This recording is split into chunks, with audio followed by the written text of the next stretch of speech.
It's Andre Hall, America's retirement asset distribution professional. I take great pride in going above and beyond for my clients and utilizing strategies to maximize what you get in retirement while at the same time potentially minimizing taxes to ensure your money will last. And here's Andre Hall, America's retirement asset distribution professional. I can still remember visiting my uncle in his nursing home when I was a young child. The old people smell, the white-haired people in their wheelchairs lined up against the wall, the longtime resident Jackie who will always sit by the front door and literally told us after each visit, "I'm going home tomorrow." It made an impression. Years later, my mom required around-the-clock care after my father died and her health started failing. Fortunately, our family had planned as we had vowed to never let her be in a nursing home long term. Unfortunately, others find their parents in a nursing home and have to spend down their parents' assets to pay for it until Medicaid kicks in.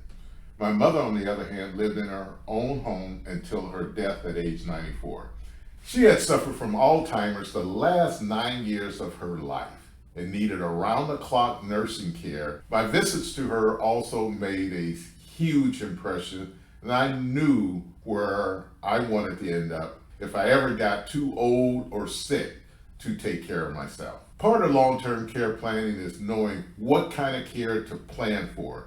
Nursing home, staying in your own home, or something else. I've heard people say that if necessary, they'll just spend down their assets and go on Medicaid. But when Medicaid is paying, options are severely limited for the type of room you can get, and for a glimpse into nursing home conditions around the country, type in their national imperative to improve nursing home quality into Google. It notes that the COVID-19 pandemic really lifted the veil, revealing and amplifying long existing shortcomings in nursing home care, such as inadequate staffing levels, poor infection control, failures in oversight and regulation, and deficiencies that result in actual patient harm. As with all financial planning, the time to set goals and determine future needs is long before you get there. Some disabilities come on gradually with natural aging.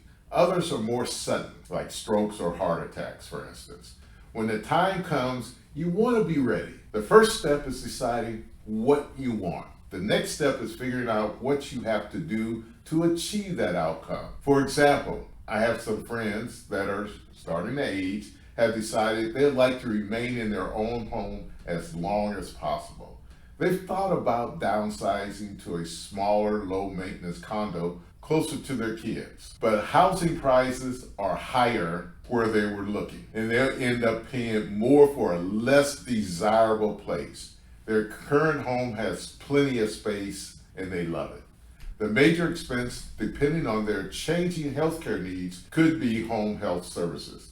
That is, paying someone else to come in and do things they are unable to do for themselves. But the beauty of aging in place is that outside help can be called in as needed, and eventually perhaps even skilled nursing care, which can be partially covered by Medicare, only partially. Once people start needing in-home care, they're probably slowed down to the point where the budget for travel and expensive hobbies can be reallocated to home health care. If inflation or increasing needs cause these expenses to exceed their expected income, they might consider tapping home equity via a reverse mortgage. Now for assisted living. For another friend, aging in place was not really feasible. She developed Parkinson's disease, which causes her to require increasingly higher levels of care. Assisted living is perfect for her